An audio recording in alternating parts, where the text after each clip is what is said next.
মজার বিষয় হচ্ছে যে শান্ত, নাজমুল হোসেন শান্ত, তাকে একেবারে রাখাই হয় নাই, স্ট্যান্ড বাইও রাখা হয় নাই, তাই না? এবং শান্ত মতো প্লেয়ারকে না নেওয়াটা কতটা যে বড় চ্যালেঞ্জ বা কতটা যে বড় সিদ্ধান্ত, এটা নিজেই কিন্তু সে বুঝতে পেরেছে। হয়তোবা এটা তার জন্য একটা মেসেজ শান্তর জন্য। সৌম্য সরকার কি, সে খুব স্টাইলিশ ব্যাটার, তাকে দেখলেই ভালো লাগে।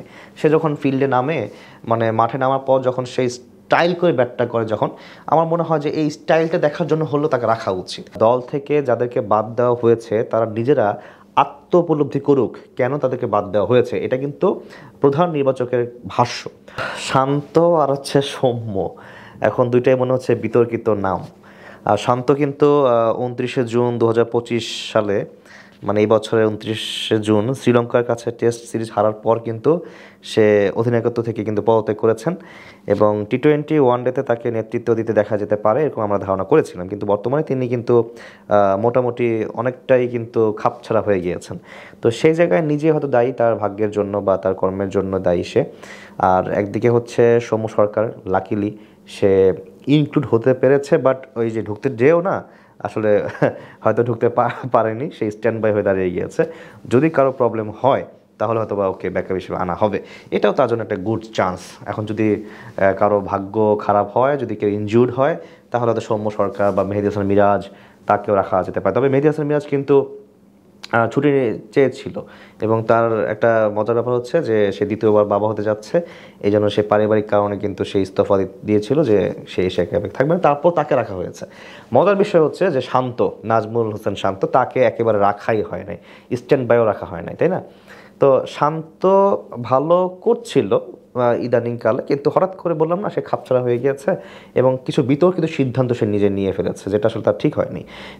এবং আমি মনে করি শান্তর কামব্যাক করা দরকার ছিল, আর ভালো ভালো সে পারফরমেন্স দেখাতে পারতো, আস্থাভাজন হতে পারতো। আমি কিন্তু বলেছি যে দল থেকে যাদেরকে বাদ দেওয়া হয়েছে তারা নিজেরা আত্ম উপলব্ধি করুক কেন তাদেরকে বাদ দেওয়া হয়েছে, এটা কিন্তু প্রধান নির্বাচকের ভাষ্য।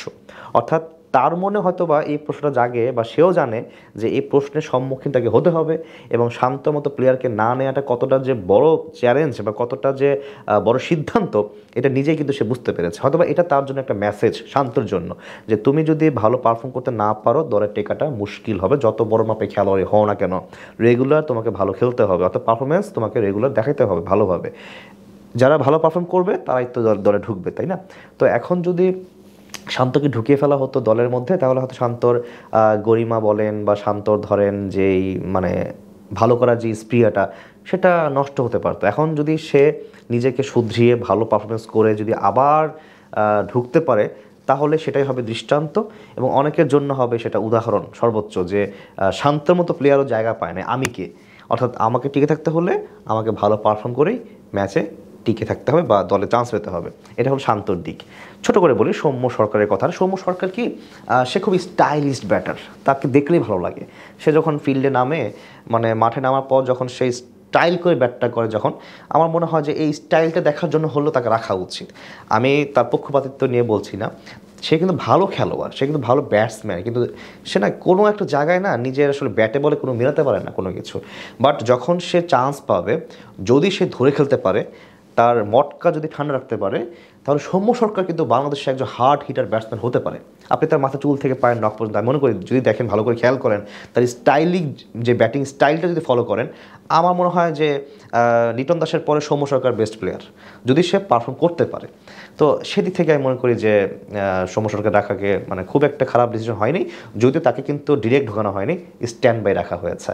এখন দেখা যাক সে একদম ডিরেক্ট ঢুকতে পারে কিনা। যদি ভাগ্য তাকে সহায় করে, হতেও পারে সে এমন কিছু করতে পারে যে ঢুকে পড়লো এবং ঢুকে একটা বিগ একটা অ্যাচিভমেন্ট করে ফেললো, যেটা তার জন্য সারা জীবনের জন্য একটা ভালো কিছু ঘটে গেল, হতেই পারে। লেটস সি, দেখা যাক কী হয়।